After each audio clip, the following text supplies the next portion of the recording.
Hey guys, I'm Chris from the Silver Symbol channel, and in today's video I've got an exciting transformation. Now it's not an outdoor patio or a swimming pool, it involves my crawl space. But I think you will be blown away when you see what I started off with and what I finally ended up with. Crawl spaces are no longer handled the way that they were 30 or 40 years ago. Now the problem I started off with was I had tons of humidity, I had a real pest problem, there were mice all over the place. Now projects like this have to start by eliminating your pest problem. I've linked a video in the upper right hand corner that tells you how I got rid of mice in my house. But then the next step involved getting rid of this gross insulation. And I also made a video showing you the company that I used to get rid of this stuff using a special machine that did the job so much cleaner and faster than I could ever have done myself. Now when they were finished, my space was looking fantastic. All that gross insulation was gone, the old vapor barrier on the floor was gone. I let everything air out for about 2 days, and then I used a chemical called DSV. You just mix it up with a little bit of water. This stuff is kind of like an enhanced bleach. I sprayed it on the wood, the stone, any kind of exposed surfaces. But the next part is the most important, and if you've got a crawl space in your house, I really hope you'll watch this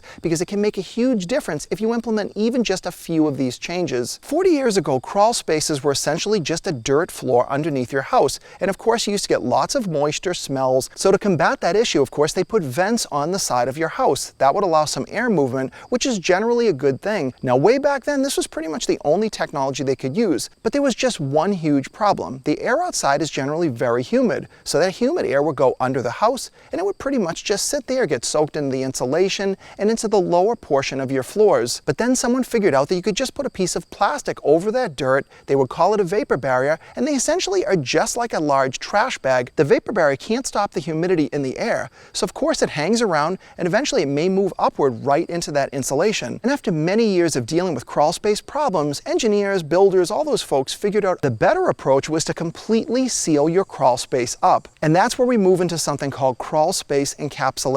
You've got your room above with insulation in your walls, and instead of having insulation under the floor kind of cutting your crawl space off, you're now going to insulate the very walls of your crawl space and put some type of a vapor barrier or an insulation on the floor. Now encapsulation is good, but it's got one big problem, and that is the price. They're going to charge you anywhere from about $8 grand all the way up to about $40,000 to encapsulate your crawl space, and in many cases you may have a very complicated area that requires their level of expertise. But I did things very differently. I think the end result was much better, and honestly the reason most of these companies don't offer you what I'm going to show you in this video is because they can't provide one of the key services that makes this process work. Looks kind of like NASA down here. Everything is clean, it's bright white, and there are absolutely no smells of any kind at all. You'll also notice I don't have any insulation now underneath the floor. I don't need to have it. Because I've insulated the walls and the floor of my crawl space, this is going to help reduce humidity, moisture getting in. This is like an encapsulated crawl space times 100.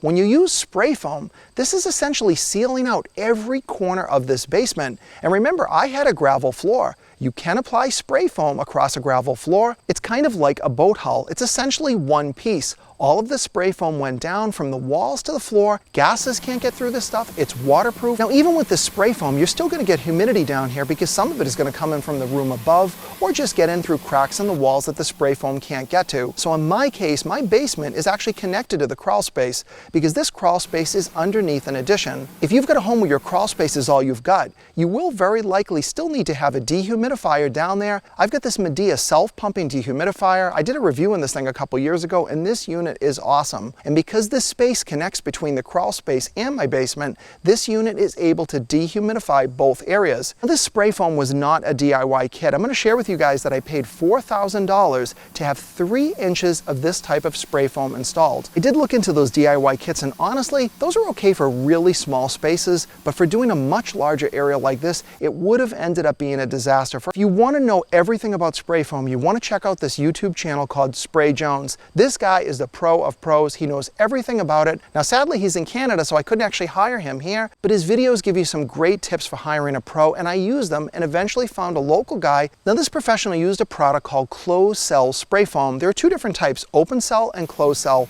Now, today, most people are going to use closed cell foam for just about everything. Closed cell doesn't allow things like water, vapor, air to pass through it.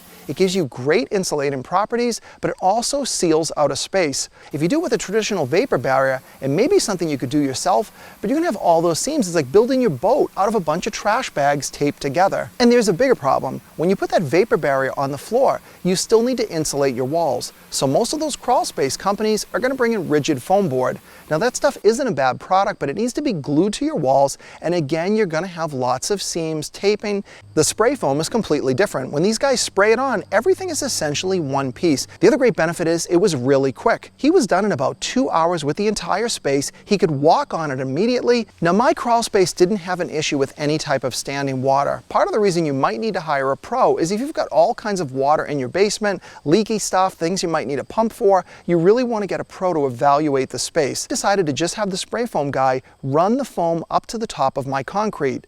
Normally you'd put the spray foam all the way up onto your sill plate and into these areas under my floor. The reason I didn't do that is because the walls of this addition are structured insulated panels. That means they're actually already insulated on the outside. The design of having a crawl space that is fully encapsulated should give you a healthier space. You'll have less issues with air problems, air quality issues, humidity, mold than you could ever get any other way. And there are some people that will just do spray foam on the walls and still put a vapor barrier on the gravel floor. And that will work, and it can save you some money. But in my situation, I was already going to have the spray foam person in, and I thought the price was pretty good to do the entire space.